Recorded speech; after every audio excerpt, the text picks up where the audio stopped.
sinabi ko kanina na it was really a big decision on my part to do that kasi ang daming sacrifices na kailangan gawin. Yung trabaho ko dito sa TV sa movie, definitely masasacrifice yun.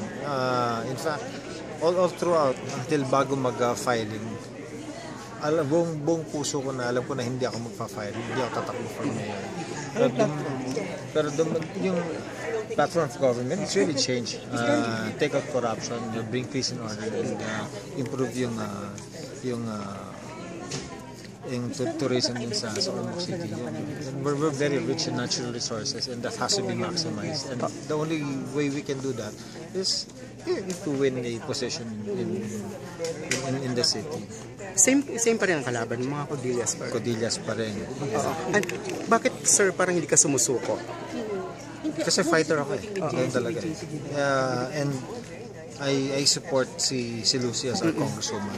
Mas maraming magagawa si Lucy dun sa lugar namin kung ang kasama niya ay kapatido niya, matulungin sa kanya. Pero kung habang kinokontra siya, hindi niya mamamaximize yung kaya niyang magawa para sa lugar.